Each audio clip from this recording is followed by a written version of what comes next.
Today I'm talking trolls and a personal story.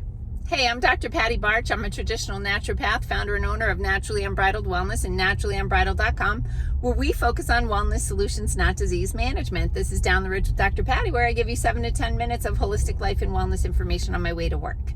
Not medical advice, for entertainment purposes only. Nothing I say is true. Do not listen to me.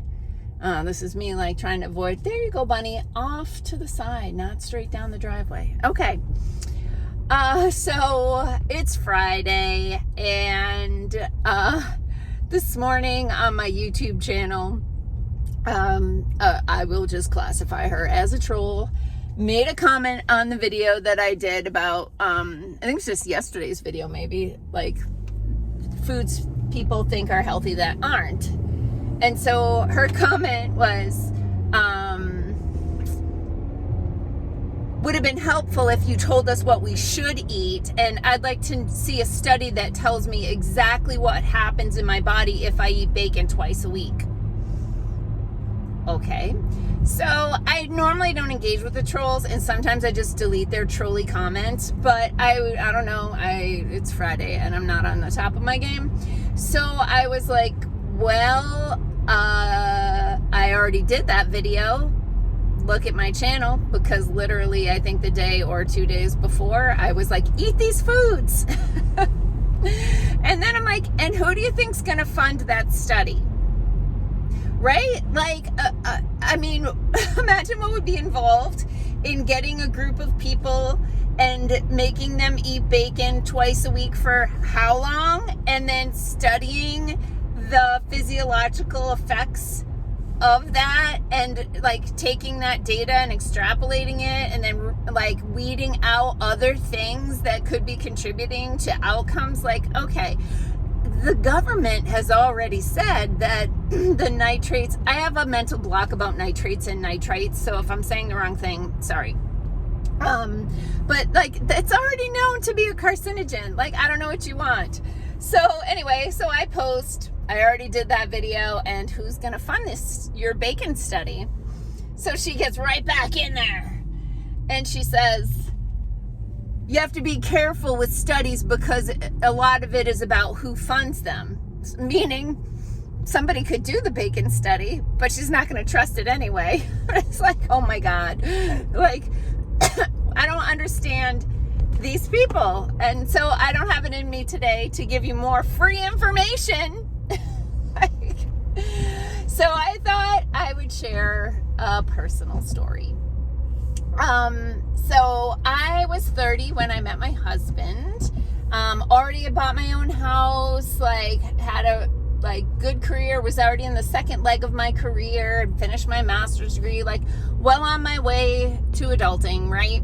And met my husband 30. We got married when I was 32. And when we were like, pray for my soul, right? Like, we lived together first. But we, and it was like getting married at that point was just, like a technicality. Like, we were married in our hearts. We knew we were soulmates. We were living as if we were married. It was literally just, oh yeah, we should check that box, because we already knew we were in this forever. And nothing against people who have extravagant weddings.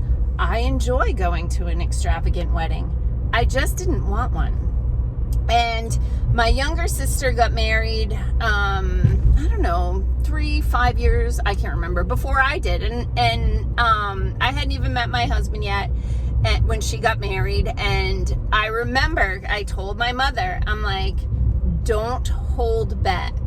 Like, any dream that you have for your daughter's wedding, do it with my sister's wedding, because I'm not playing this game. Like, I got no interest in having a big fancy wedding, like zero.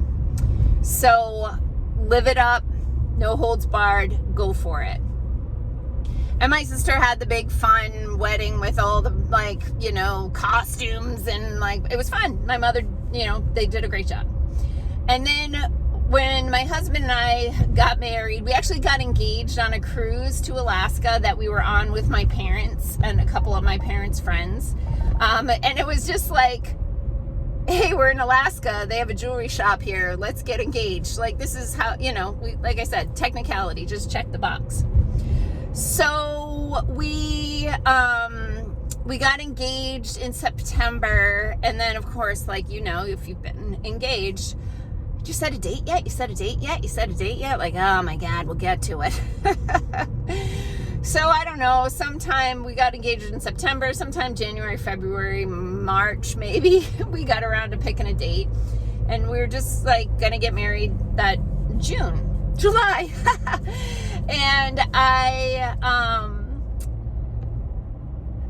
we talked about it, like what we wanted to do. Neither one of us wanted a church wedding. For one thing, I'm not religious. His religion doesn't jive with who I am as a human person. I'm like, I'm not signing up for, come on, bunny, look out. That's not me. I'm not signing up for submitting, so we're not doing that. And he knows who he marries, so he didn't have a problem with it.